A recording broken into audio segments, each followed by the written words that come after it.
ciladaha ugu badan ee ku dhaca baytarigaaga kana saameeya in uu dabku ka dhaco dhaqso. Haddaba waxaan kula wadaagi doonaa saddexda ciladood oo ah kuwa ugu caansan uguna khatarta badan.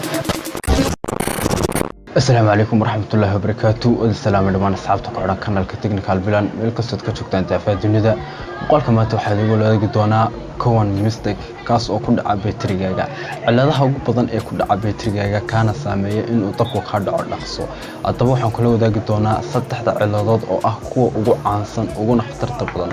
Sidoo kale waxaan muuqaal ka sameyn doonaa sida aad u sameyn kartid sida aad xal ugu heli kartid muuqaaladan insha Allah muuqaalada dambe. Haddaba ku soo dhawaada. cilada koowaad restrict background data oo ah in ay kugu furan yihiin dhammaan applicationo shaqeynaya iyagoo ciladan ay keenayso in uu dabkaagu ka dhaco dhaqso.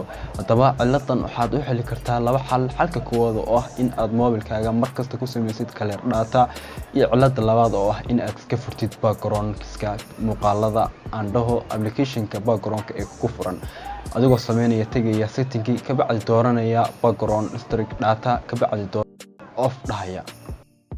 cilada labaad waxay noqonaysaa in aad iska xidhid dhammaan applicationska isku update garanaya sida automatic ah oo iyagu ismaamulaya oo ah kuwa aadan adigu maamulayn.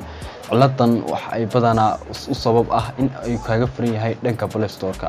Haddaba tag Play Store, tag hadana setting then off iska dhig automatic. cilada saddexaad waxay noqonaysaa locationka oo kugu furan markasta kaasina wuxuu kugu sababayaa in uu locationkaaga u shaqeeyo si automatic ah. Haddaba waxaad sameyn kartaa in aad tagtid qaybta settingkaada ka bacdi aad ka dooratid privacy and public then aad dooratid location sidoo kale aadna off iska tiraadid. haddii aad ka heshay muuqaalkan ama aad xiriir ka faa'iiday like garee lana wadaag asxaabtaada. Assalaamu calaykum waraxmatullaahi wabarakaatuh.